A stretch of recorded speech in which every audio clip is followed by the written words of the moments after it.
sebuah pedesaan, hiduplah seorang remaja yang bernama Davin, yang sedang menikmati indahnya di masa SMP.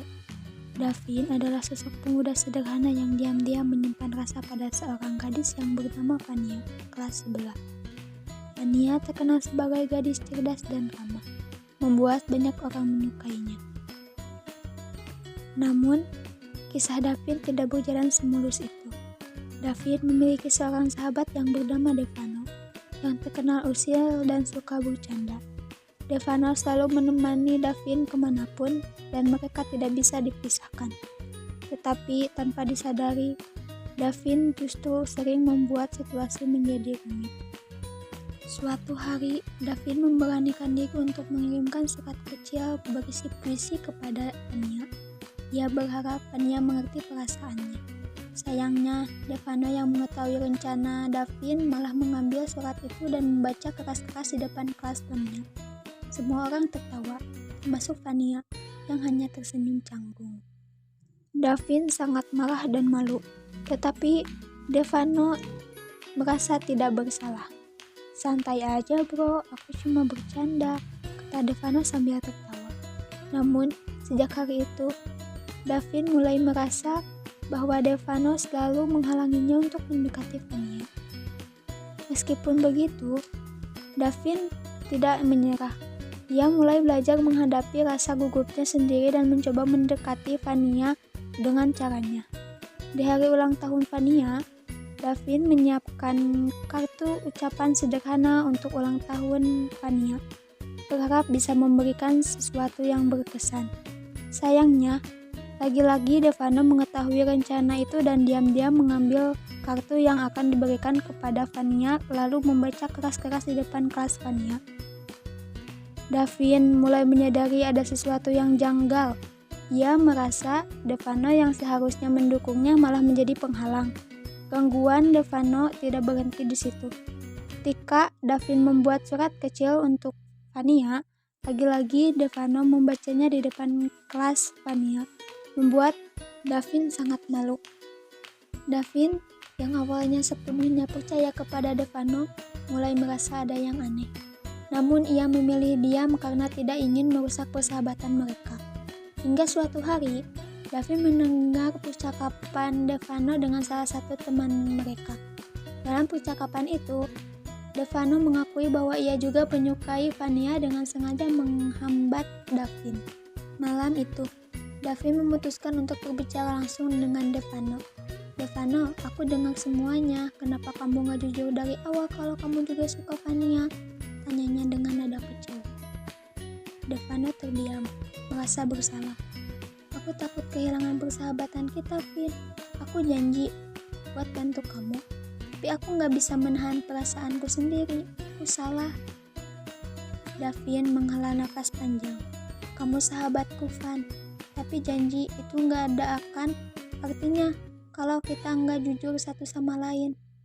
Setelah percakapan itu, Devano menyadari kesalahannya. Ia meminta maaf kepada Davin dan berjanji untuk benar-benar mendukungnya.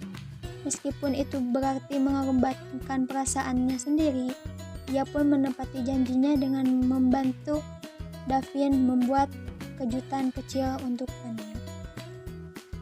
Pada akhirnya, Fania menerima perasaan Davin dan hubungan mereka mulai terjalin. Meski awalnya terasa berat, Devano belajar untuk menerima kenyataannya. Waktu berlalu dan hubungan mereka perlahan memburuk. Fania tidak menghargai pengorbanan Davin. Namun, segalanya berubah ketika Devano kembali kepada hubungan mereka. Devano diri bahwa dia adalah dari keluarga yang kaya dan penuh pesona. Dengan janji-janjinya yang manis, yang langsung menarik perhatian Fania. Fania terpesona oleh kehidupan gemerlap yang ditawarkan Devano, mulai menjauh dari Davin. Davin yang menyadari perubahan itu, tetapi ia berusaha untuk selalu ada buat Fania.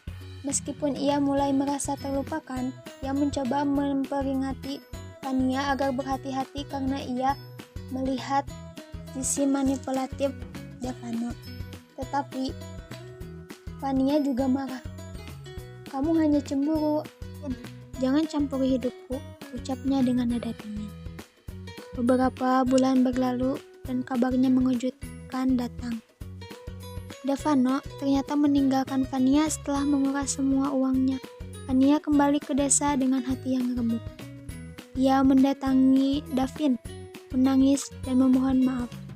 Davin, aku salah. Kamu satu-satunya yang selalu ada untukku. Tolong bantu aku lagi seperti dulu. Namun, kali ini Davin hanya tersenyum pahit. Fania, aku selalu ada untukmu, tapi kamu tak pernah menghargai pengorbananku. Aku telah menjadi seorang yang hanya kamu cari saat kamu jatuh. Fania terdiam. Pertama kalinya, ia menyadari betapa banyaknya yang telah Davin lakukan untuknya. Tetapi penyesalan datang terlambat. Davin memilih melanjutkan hidupnya, meninggalkan Fania yang hanya bisa menatap kepergiannya dengan hati penuh penyesalan. Setelah perpisahan itu, Davin merasa lega, berpikir bahwa ia lebih fokus pada dirinya sendiri. Namun, seiring waktu, ia mulai merasakan kekosongan. Saat Fania menghadapi masalah besar dalam kehidupannya, Davin justru menjauh, sibuk dengan urusannya sendiri. Fania mulai mengingat semua momen bersama Davin. Senyum hangatnya, kesabarannya, dan bagaimana Davin selalu ada di saat-saat sulit. Penyesalan mulai menghantui Fania. Ia menyadari bahwa ia mengabarkan seseorang yang mencintainya dengan tulus demi sesuatu yang hanya sementara. Dengan hatinya yang penuh keraguan, Fania memberanikan diri untuk menghubungi Davin. Ia mengirim pesan singkat. Hai, apa kabar? Aku rindu. Namun, tak ada balasan. Beberapa hari berlalu, dan Fania mulai merasa bahwa segalanya sudah terlambat. Hingga suatu sore, saat Fania duduk sendirian di kafe favorit mereka, Davin muncul. Ia berdiri di hadapannya dengan senyum tipis. Aku dapat pesanmu, katanya. Fania terkejut, tidak menyangka Davin akan datang. Vin, aku minta maaf, ujar Fania dengan suara bergetar. Aku salah, aku egois, aku gak pernah menghargai kamu.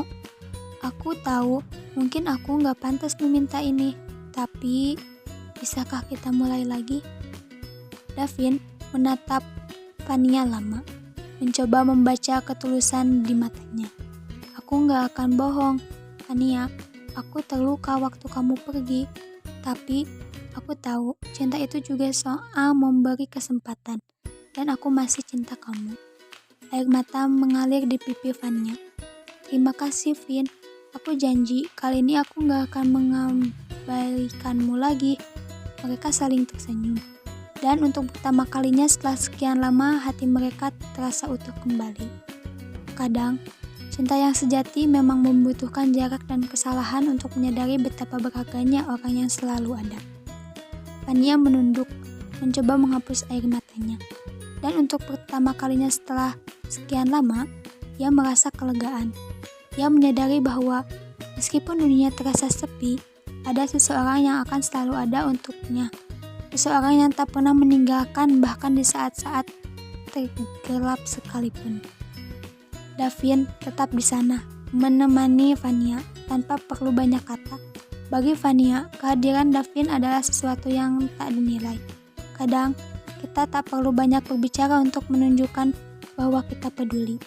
Yang penting adalah selalu ada.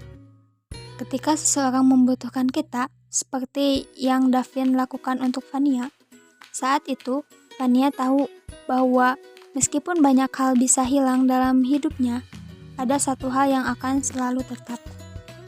Fania belajar bahwa cinta sejati tidak hanya tentang memiliki, tetapi tentang memberi ruang untuk tumbuh bersama.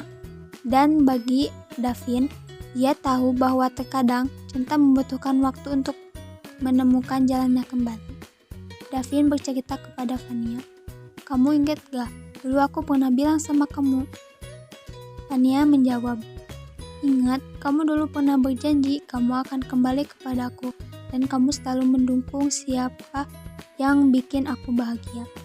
Janji itu dibuat saat Vania menghadapi masa sulit dalam keluarganya dan Davin menjadi tempat untuk bersandar. Vania, kata Davin suara lembut. Aku menepati janjiku kan? Vania tersenyum penuh haru.